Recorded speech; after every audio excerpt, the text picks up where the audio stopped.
I'm a freelance architect, more or less. I help students cheat. There's some key words, right? I think one of them is tutoring, that which means you go to their flat and while they're meant to be, they sort of fall asleep on the couch, and you do all their work for them, and then they wake up as if from a beautiful dream, and everything they were worried about's gone away, and they give me a brown paper envelope.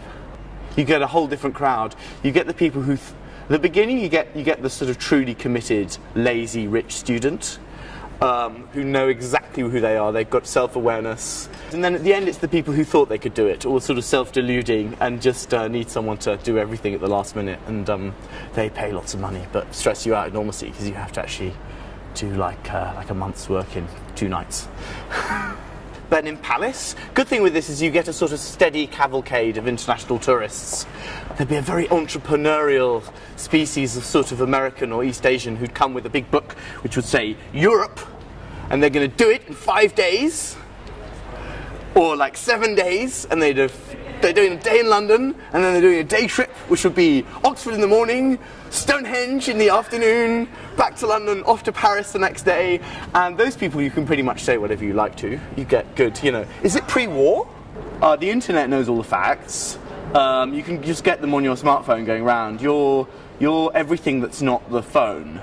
There's a thing where you can sort of keep talking with enough energy and like speed that everything phases out. It almost doesn't matter what you're saying. You've just got to be really enthusiastic about it because everyone's blanking it out, and then just every now and again kind of pepper it with stuff that people might actually be interested in. And there's loads and loads of stuff you can say about everywhere. Places have got meat markets, or outside every town there's a wall in the town. There'll be a St. Giles Church, which is the plague church.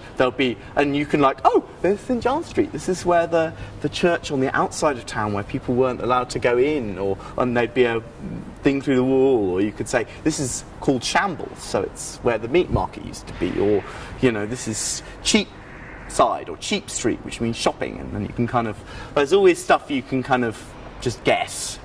Towns, they follow a grammar to a degree. I really love the history. The bit that's the best is the connecting this sort of long strain of different things together. This sort of the nature. What is the nature of the outside of a city? What is the nature of the inside? As long as people are getting 5% of what you're saying, you've won. That's success.